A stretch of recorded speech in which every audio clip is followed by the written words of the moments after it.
வணக்கம். பிரம்மனின் ராட்சசி கதையில் உங்களுடன் இணைவது நான் குமுதா மகேஷ். தென்றலை படுக்கையில் தள்ளி அவள் மேல் படர்ந்த ஆனந்த் அவள் ஆடைகளை விளக்க முயல, வேண்டாம் ஆனந்த், இதெல்லாம் தப்பு, நான் இதுக்கு ஒருபோதும் சம்மதிக்க மாட்டேன். அவனை விளக்க முயன்றாள் தென்றல். அவன் பிடி தளராததை உணர்ந்தவள் இந்த முறை சற்றே ஆவேசமாக அவனை தள்ளிவிட்டு தன் ஆடைகளை சரி செய்து கொண்டு எழுந்து நின்று விட்டாள். இதெல்லாம் தப்பு ஆனந்த், நம்ம ஒருத்தர் காதலிக்கிறோம், உண்மைதான். அதுக்காக எல்லை தாண்டி போயிடக்கூடாது. ஆனந்த், நீங்கள் ஏன் இப்படியெல்லாம் நடந்துக்கிறீங்க என்றவளின் கண்கள் கண்ணீரில் நிரம்பின. ஆனந்த், நான் உங்களை உயிருக்கு உயிராக காதலிக்கிறேன். அதனால தான் இந்த நேரத்தில் வீட்டில் போய் சொல்லிட்டு உங்களை பார்க்க வந்தேன். தப்பான வழியில் முயற்சி பண்ணி தான் நம்ம 2 பேரும் கல்யாணம் பண்ணிக்கணும்னா அந்த கல்யாணமே வேண்டாம். 2 பேரும் இப்படியே காலம் முழுக்க இருந்துடலாம். உணர்ச்சி பொங்க கண்ணீருடன் கூறியவள் ஒரு கணம் மூச்சை சீராக்கி கொண்டு மீண்டும் பேசினாள். என் அப்பா அம்மாவுக்கு தலைக்குனிவு வர்ற மாதிரி செயலை நான் எப்போவுமே செய்ய மாட்டேன். நம்ம காதலிக்கிறத சொல்லி அவங்கள கன்வின்ஸ் பண்ணி அவங்களோட ஆசீர்வாதத்தோட உங்கள் மனைவியாக உங்கள் வீட்டுக்கு வரணுங்கிறது தான் என்னோட கனவு. தயவு செஞ்சு என்னை புரிஞ்சுக்கோங்க ஆனந்த் என்று கூறியவள் கலங்கிய கண்களுடன் அவனையே பார்த்து நின்றாள். ஆனந்தோ சிவந்த கண்களுடன் கட்டிலின் ஓரத்தில் அப்படியே அமர்ந்திருந்தான். கட்டிலில் சிதறி கிடந்த மலர்களை ஆவேசமாக அள்ளி கையில் எடுத்தவன் அவற்றை கசக்கியபடியே தென்றலை வெறித்து பார்த்தான். ஏண்டி, என்னை சாகவும் விடாம வாழவும் விடாம இப்படி சித்திரவதை செய்கிற என்றான் உடைந்த குரலில். நான் உன்னை உயிருக்கு உயிராக காதலிச்சதை தவிர வேற எந்த தப்பும் பண்ணலையே. என்னோட மனசை நீ எப்பதான் புரிஞ்சுப்ப? ஏதாவது செஞ்சு உன்னை யாராலும் என்கிட்ட இருந்து பிரிக்க முடியாதபடி உன்னை என்னுடையவளா ஆக்கிக்கணும்னு பார்க்குறேன். ஆனால் நீ அதை புரிஞ்சுக்காம என்னை விட்டு விலகி போற. நம்ம 2 பேரும் ஒன்று சேரணும் தென்றல். அப்பதான் நம்ம காதலை உங்கள் வீட்டில் ஏற்றுப்பாங்க. நம்ம வாழ்க்கைக்கும் ஒரு பதில் கிடைக்கும். நான் வாய் விட்டு வெளிப்படையாக சொல்லிட்டேன். அப்பவும் உனக்கு புரிய மாட்டேங்குது தென்றல் என்றவன் வேதனையாய் பேச என்ன பதில் சொல்வதென்றே தெரியவில்லை தென்றலுக்கு. கண்களில் நீரோடு அவள் ஆனந்தை பார்த்தாள். இன்னைக்கே ஒரு முடிவு செஞ்சாகணும் தென்றல். என்னை கல்யாணம் பண்ணிக்கிட்டு எனக்கு துணையா என்னோட வாழ்க்கை முழுசும் நீ என் கூடவே இருக்கணும்னு நான் ஆசைப்படுறேன். உனக்கு என்னை பிடிக்கலைன்னா விட்டுடு. என்னை மறந்துட்டு அந்த போலீஸ்காரனையே கல்யாணம் பண்ணிக்கிட்டு சந்தோஷமாயிரு. நான் எங்கேயாவது போய் சாகிறேன். இப்படி ஒவ்வொரு நாளும் நம்பிக்கை கொடுத்து அடுத்த நிமிஷம் தள்ளி நிறுத்துகிற வேதனையை என்னால் தாங்க முடியலடி. பைத்தியம் பிடிக்குது. நிஜமாவே செத்துள்ளான்னு தோணுது. பற்களை கடித்தபடியே தலையை பிடித்து கொண்டான் ஆனந்த். பிறகு ஆவேசமாக அருகில் இருந்த சுவற்றில் தன் கையை குத்த ஏற்கனவே காயம் இருந்த கையில் இருந்து ரத்தம் மீண்டும் வலிய தொடங்கியது. அதை பார்த்த நொடியே தென்றல் பதறி போனாள். ஆனந்த், வேண்டாம் என்று அவசரமாக ஓடி வந்தவள் அவன் கையை 2 கரங்களாலும் இறுக பற்றி கொண்டாள். தயவு செஞ்சு இப்படியெல்லாம் செய்யாதீங்க ஆனந்த். அவள் குரலில் இருந்த பதற்றமும் கண்களில் வழிந்த கண்ணீரும் உண்மை காதலின் வெளிப்பாடுகள். அவன் நடிப்பை காதல் என நம்பினாள் பேதை பெண். அவன் இப்படி நடந்து கொள்வதற்காக அவனை வெறுக்கவும் முடியவில்லை. அதற்காக அவன் சொல்லும் யோசனையை ஏற்றுக்கொண்டு பெற்றவர்களை ஏமாற்றவும் மனம் வரவில்லை. ஆனந்த், இப்போ நீங்கள் ரொம்ப எமோஷ்னலாக இருக்கீங்க.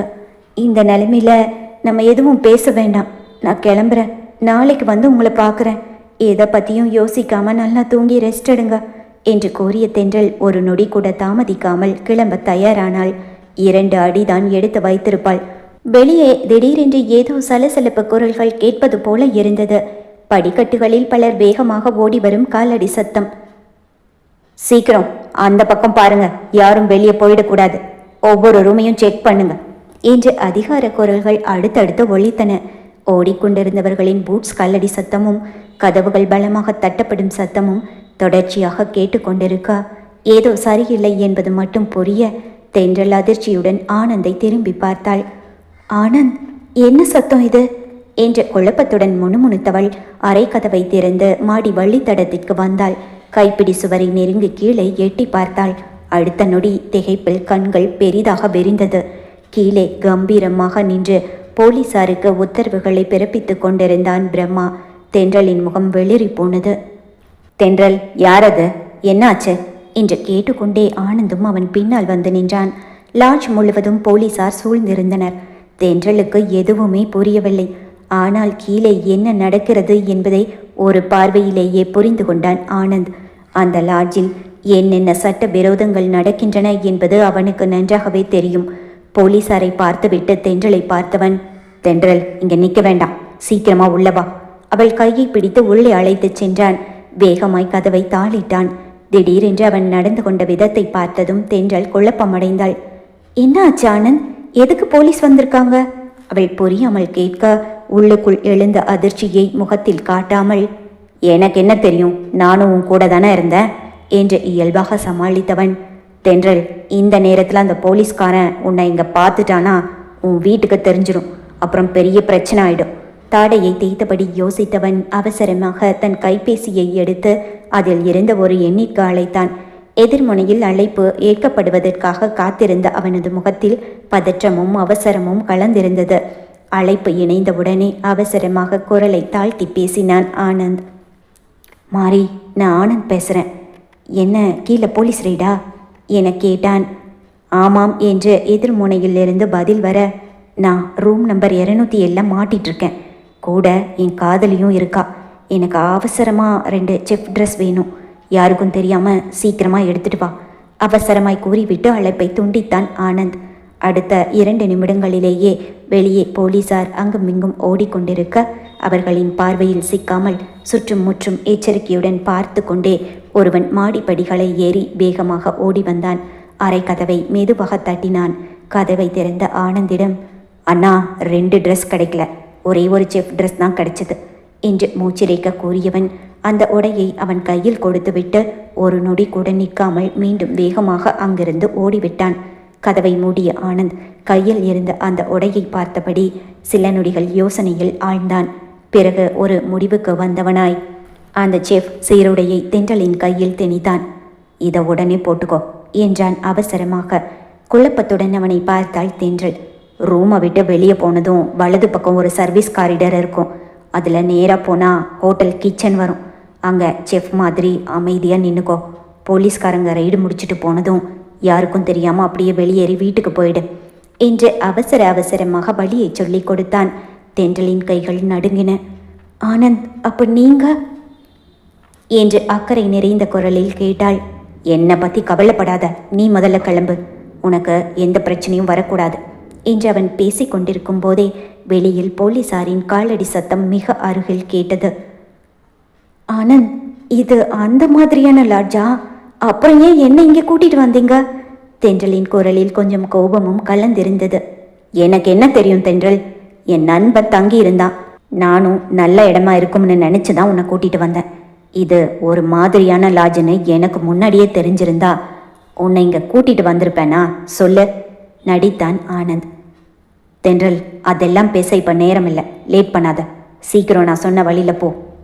சீக்கிரம் கிளம்பு அவளை அவசரப்படுத்தினான் ஆனந்த். அதே நேரத்தில் படிக்கட்டுகளில் பூட்ஸ் மோதும் சத்தம் மெல்ல மெல்ல நெருங்கி கொண்டிருந்தது. இந்த ஃப்ளோரில் இருக்கிற ஒவ்வொரு ரூமையும் செக் பண்ணுங்க என்று பிரம்மேஸ்வரனின் கம்பீரமான குரல் வழித்தடம் முழுவதும் எதிரொலித்தது. அடுத்த நொடியே ஏசிபி பிரம்மேஸ்வரன் போலீசார் புடைசூழ அந்த மாடியை அடைந்தான். அவனது கூர்மையான பார்வை வழித்தடத்தில் இருந்த ஒவ்வொரு கதவின் மீதும் பதிந்தது. இன்னும் சில அடிகளில் ஆனந்த் இருந்த ரூம் நம்பர் 207 கதவை அவன் நெருங்கி கொண்டிருந்தான்.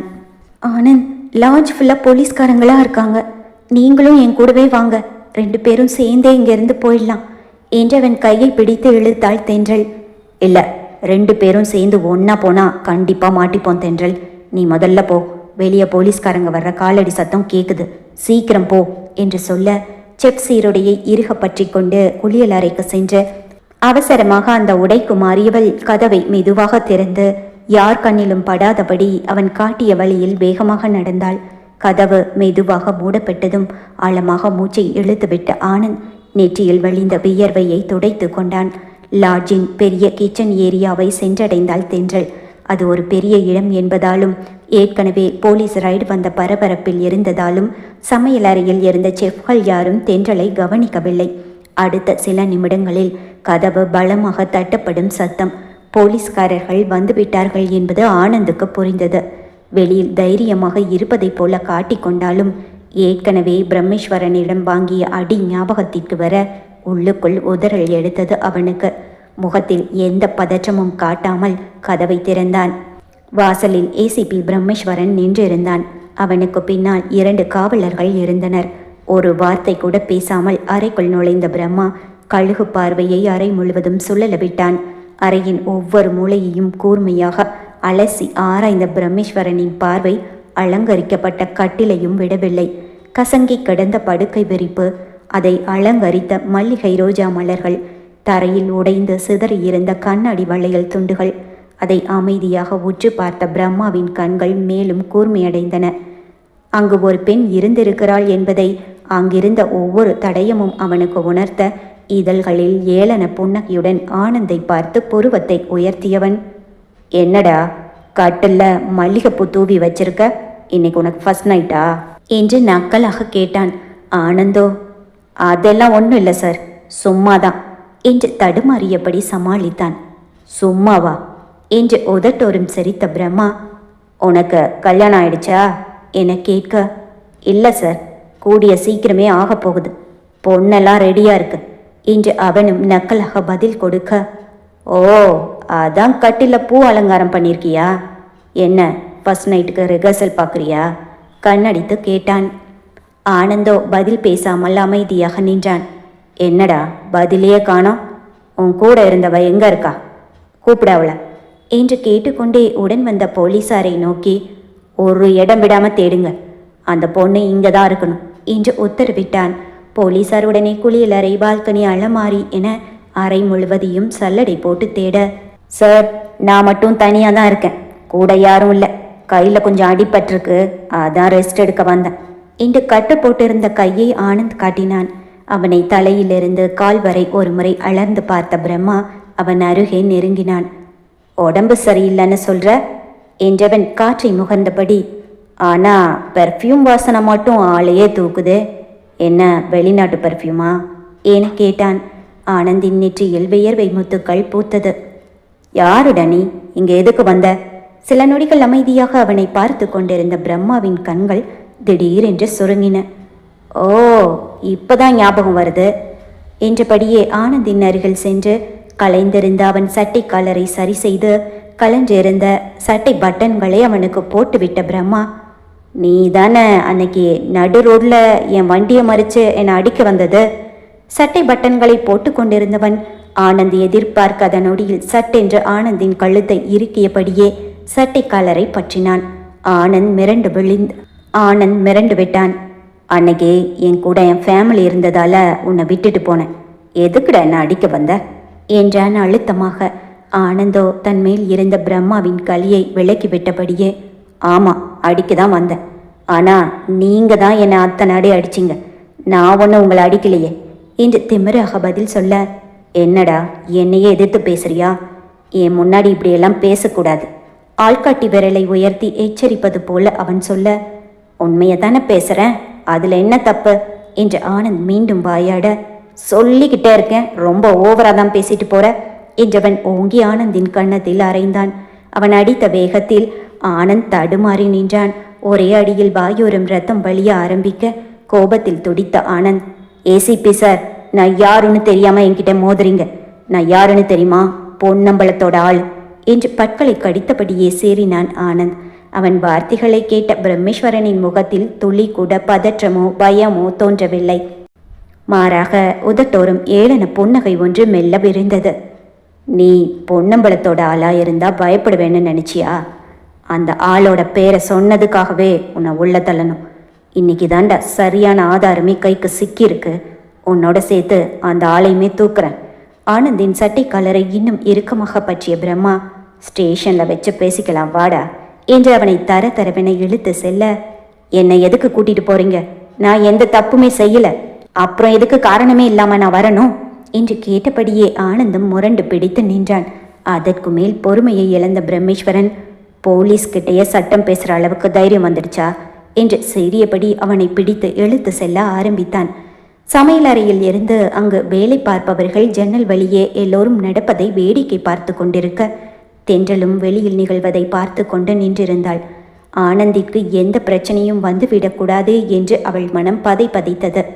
எல்லோரையும் பிடித்து போலீஸ் ஜீப்பில் ஏற்றி கொண்டிருந்தார்கள். பணக்காரர்கள், அவர்களுடன் இருந்த பெண்கள் என்று எல்லோரும் முகத்தை மறைத்து முக்காடு போட்டுக்கொண்டு போலீஸ் வாகனத்தில் ஏறிக்கொண்டிருக்க ஆனந்தை பிடித்து இழுத்து வந்து கொண்டிருந்தான் பிரம்மா.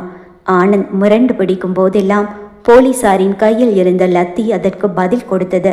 பிரமேஸ்வரனின் அதிரடியான கோபத்தையும் ஆனந்த் அவன் முன் அடங்கி நிற்பதையும் பார்த்த தென்றல் அதிர்ச்சியில் அப்படியே உறைந்து நின்றாள்.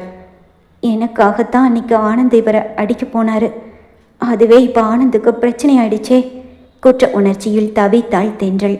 ஆனந்தை அடித்த பிரம்மாவை பார்க்க பார்க்க கோபம் கொந்தளித்தது அவளுக்கு. பிரம்மா அடித்ததில் ஆனந்தின் வாயிலிருந்து ரத்தம் வழிவதை பார்த்து துடித்து போனாள் தென்றல். லாட்ஜ் ஊழியர்கள் சிலர் என்ன நடக்கிறது என்ற ஆர்வத்தில் சற்று முன்னே வந்து அந்த காட்சியை வேடிக்கை பார்த்து கொண்டிருந்தனர். ஆனந்த் பிரம்மேஸ்வரனிடம் அடி வாங்குவதை பார்த்த தென்றலால் அதற்கு மேல் அமைதியாக நிற்க முடியவில்லை. ஆனந்த் என்று பதற்றத்துடன் அவனை காப்பாற்ற ஓரடி முன்னேறியவளை ஆனந்த் சட்டென்று திரும்பி பார்த்தான். வேண்டாம், வராதே என்பது போல கண்களாலேயே சைகை செய்தான். அவன் பார்வையின் அர்த்தத்தை புரிந்து கொண்ட தென்றல் அடுத்த அடி எடுத்து வைக்க முடியாமல் அப்படியே நின்று விட்டாள். கண்களில் கண்ணீர் பெருக ஆனந்துக்கு உதவ முடியாத சூழ்நிலையில் விலகி நின்று நடப்பதை வேதனையோடு பார்த்து கொண்டிருந்தாள் தென்றல். பிரம்மேஸ்வரன் மற்ற குற்றவாளிகளுடன் சேர்ந்து ஆனந்தையும் கைது செய்து போலீஸ் ஜீப்பில் ஏற்றி சென்றான். போலீஸ் வாகனங்கள் ஒன்றின் பின் ஒன்றாக அந்த லாட்ஜை விட்டு வெளியேற அங்கே நின்றிருந்த தென்றலின் மனமோ சொல்ல முடியாத வேதனையில் சிக்கி தவித்தது. கனத்த இதயத்துடன் அங்கிருந்து கிளம்பினாள். வீட்டை அடைந்தாள். தந்தையும் தாயும் வாசலிலேயே காத்திருந்தார்கள். அலைபேசியில் 10 மிஸ்டு கால்களுக்கு மேல் இருந்தது. எங்கடி போன? மகளை பார்த்ததும் ஓடி வந்தார் சரோஜினி. ஒரு தலைவலி மாத்திரை வாங்க இவ்வளவு நேரமா? நேரம் என்ன ஆகுதுன்னு தெரியுமா? இனிமே இப்படி நேரங்கட்ட நேரத்தில் வெளியே போக வேண்டாம் என்று கடுமையான குரலில் கண்டித்தார் கணேசன். பெற்றோரின் கேள்விகளுக்கு பதில் சொல்லும் மனநிலையில் தென்றல் இல்லை. அமைதியாக தலை குனிந்து நின்றவள் ஒரு வார்த்தை கூட பேசாமல் தன் அறையை நோக்கி நடந்தாள். ஏய், சாப்பிட்டுட்டு போடி என்று சரோஜினி கத்த, வேண்டாம்மா, எனக்கு பசிக்கல என்று ஒற்றை வரியில் பதில் சொல்லிவிட்டு அறைக்குள் சென்று கதவை தாளிட்டு கொண்டாள். கண்களை மூடினாள். ஆனந்தை போலீசார் அழைத்துச் சென்ற காட்சிதான் கண் முன் வந்து நின்றது. ஆனந்த போலீஸ் ஸ்டேஷனுக்கு கூட்டிட்டு போய் திரும்பவும் பிரம்மா அடிச்சிருப்பாரோ? அந்த இரவு முழுவதும் தூக்கமில்லை. மறுநாள் காலை கல்லூரிக்கு தயாராகி கிளம்பிய தென்றலை அழைத்த கணேசன், இனிமே காலையில காலேஜ் போனோமா, சாயங்காலம் நேரா வீட்டுக்கு வந்தமான்னு இருக்கணும். வேற எங்கேயாவது போகணும்னா உன் கூட அம்மாவை கூட்டிட்டு தான் போகணும், புரிஞ்சுதா என்று கண்டிப்புடன் பேசினார்.